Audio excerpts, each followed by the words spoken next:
Hello, everyone. It's Kyle Snow, certified fashion designer representing Leatherings.com. Today, we're diving into a crucial topic: how to tie apron. Why is knowing how to tie an apron important? Let's start with a simple question. Why does it matter how you tie an apron? Well, an apron is more than just a protective layer for your clothes. A properly tied apron keeps you comfortable while you move, ensures your tools or ingredients are within reach, and can even help prevent accidents in a busy kitchen or workspace.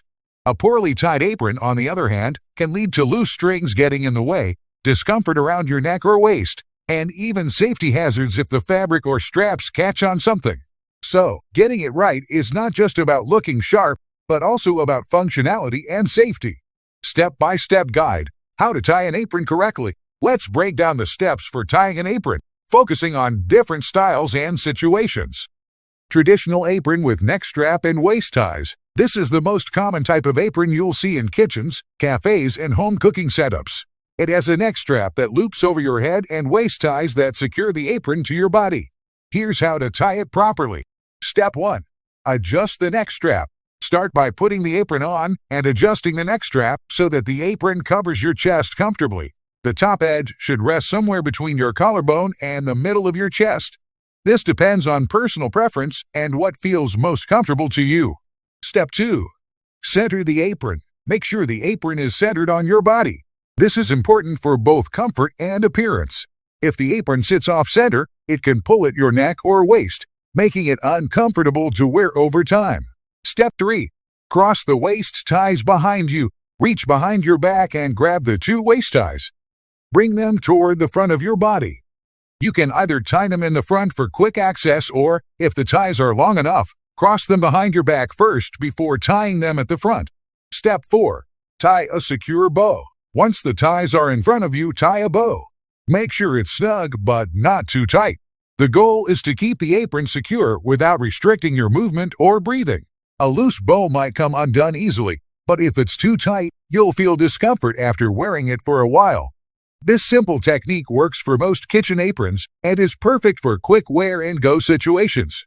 If you need extra comfort or if you're working long hours, make sure the apron is tied in a way that doesn't cause any strain on your neck or waist. Crossback apron, Japanese style. The crossback apron is a stylish and functional alternative to the traditional neck strap apron. It's popular among chefs, gardeners, and craftspeople who need comfort and flexibility. The main difference is that instead of a neck strap, the crossback apron has straps that form an X on your back. Step 1. Put the straps over your shoulders. Slip the apron over your head and shoulders, making sure the straps cross at the back. This design eliminates neck strain, which makes it a great option for those who wear aprons for long periods. Step 2. Adjust the apron. Ensure that the apron is centered on your body and that the straps rest comfortably across your back. The fabric should sit smoothly on your chest and waist without feeling too tight or too loose. Step 3. Tie the waist straps. Once you've adjusted the apron, grab the waist straps, cross them behind your back, if they aren't already, and bring them to the front. Tie a bow or knot in the front as you would with a traditional apron.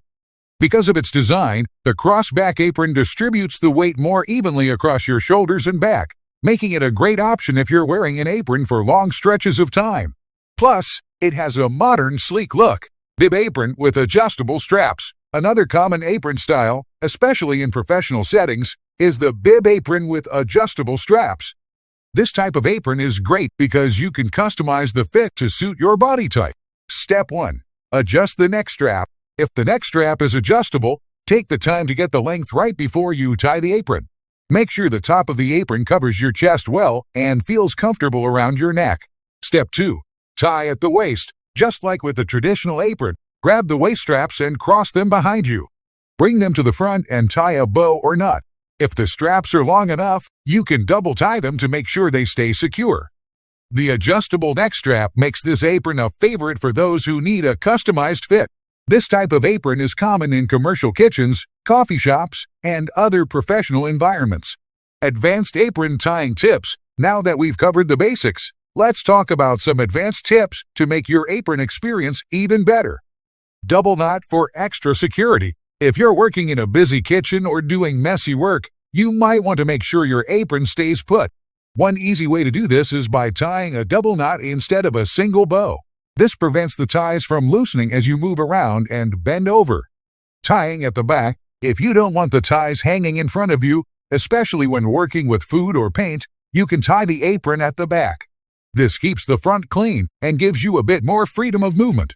To do this, simply cross the waist ties behind your back and tie them there, ensuring they're snug but not too tight. Tuck in the extra length. If you have an apron with long waist straps, the extra length can get in the way while you're working.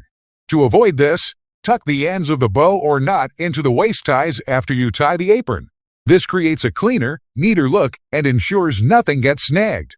Quick release knot. If you need to take your apron off quickly, say you're working in a fast-paced kitchen or workshop, a quick release knot can save you precious seconds.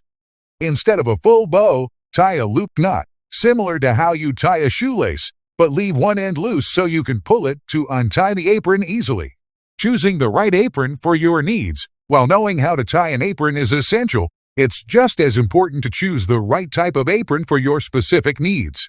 Here are a few factors to consider. Material. Different apron materials serve different purposes.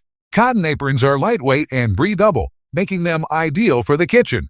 Leather aprons offer more protection and durability, often used by blacksmiths, welders, or bartenders. Canvas aprons provide a sturdy option for gardening or woodworking. Length. Shorter aprons, also called half aprons or waist aprons, are ideal for activities where you need freedom of movement, like cooking or waitressing. Full-length aprons provide more coverage, making them great for messy tasks like baking, grilling, or working with clay. Pockets. Think about what tools you'll be using. Aprons with multiple pockets can be handy if you're working in a kitchen, garden, or workshop, allowing you to store utensils, tools, or even your phone close by. Wrapping it up. Who knew that tying an apron could have so many variations? Whether you're a seasoned chef, a hobbyist gardener, or a DIY enthusiast, knowing how to tie an apron properly can make your tasks easier and more comfortable. With the different apron styles and tying techniques we've discussed today, you're now equipped to choose and wear your apron like a pro. Remember, it's not just about protection. Tying an apron well helps you stay organized, comfortable, and even adds a bit of style to your work. So the next time you put on your apron, whether it's in the kitchen or out in the workshop, take a moment to tie it with care. It's a small step, but it can make a big difference. Thanks for tuning in to today's podcast. If you enjoyed this episode, don't forget to subscribe for more practical tips and tricks for everyday tasks, and leave us a review if you found this helpful. Stay tuned for more, and as always, happy apron tying!